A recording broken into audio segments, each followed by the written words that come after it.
Hello! Today we are going to talk about the Pre-Populated Levels mod from Blade and Sorcery. This mod can pre-populate levels with NPCs just like they're dungeons and have them patrolling and walking around for you to sneak up on and find and battle throughout any level in the vanilla or modded game. To learn more about all the features and functionalities, we want to start by looking at the mod options for this mod. So let's open our menu and go to Mods. Find pre-populated levels on the list, and you'll see a variety of mod options available to us.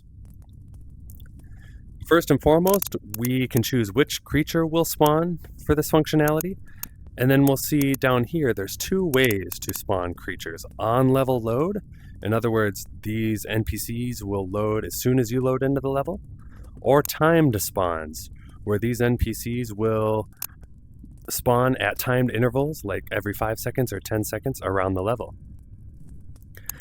So you'll see here we're defaulting to random all combined. This is a creature table that I included in this mod that includes all types of creatures presently loaded to the game, including modded creatures.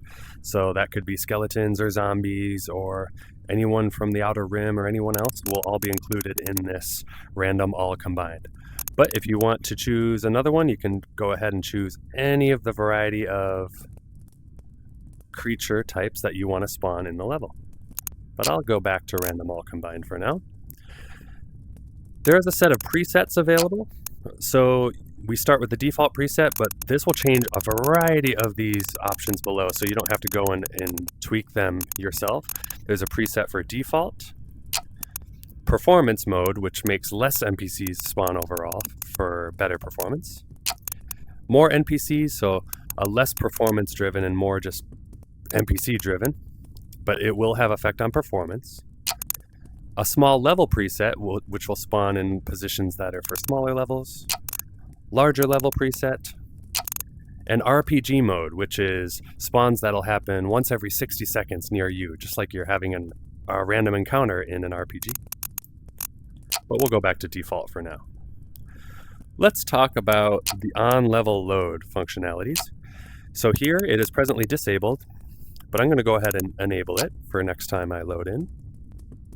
And you can choose all sorts of stuff in this mod you can play around with, but you can do the quantity of creatures that will spawn when the level loads. For now I have 3 creatures will spawn, but we can increase that up to however many you want, maybe 10, but again, performance will suffer the more you load in, but let's just start with 3.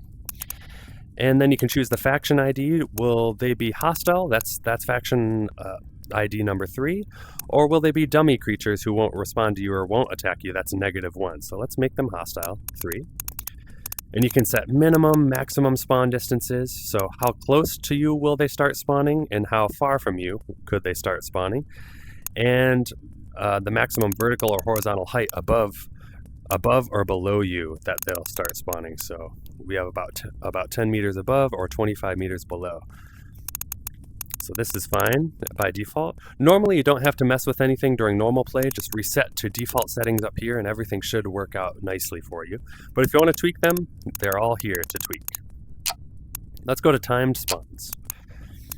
Once this is enabled, NPCs will start spawning around the player wherever they are standing every so often. So how often will they spawn? Well, this is where you set that here. For now I have it spawning every 5 seconds, but you can have it go all the way up to several seconds. The faction ID of the creatures, again, you can make them hostile or a dummy. Minimum and maximum distances where they'll spawn at each time interval. And then this one, maximum creatures to maintain. This is how many NPCs will be checked for around you before creatures start spawning. So this allows you not to overcrowd your scene with too many creatures if there's already creatures around you. And then you can do a vertical offset as well to negative to positive. So from here, there's a bunch of other fun options I included in here just as optional things to try out, like patrolling. You can set how often or how likely NPCs will be patrolling or walking around the environment. You can spawn weapons in at random locations around, valuables or props at random locations around, And then a really fun one is companions. You can actually choose your own companions to join you as friendly creatures to help join you on your quest. You can have folks from any creature table join you, up to 1, 2, or 3 companions if you enable this activity. To add some more spice to this, you can also do random player spawn, which, if enabled, instead of spawning here in the house, for example, you'll spawn somewhere completely different in the level. And here's a bunch of settings you can choose for how far from your spawn point you might spawn, how high or low you might spawn, and the vertical height clearance for how you might spawn. These are ways to help debug. If you find that you're spawning too often within a wall in a given level or behind the geography of the level, you can set these a little bit higher to reduce that likelihood.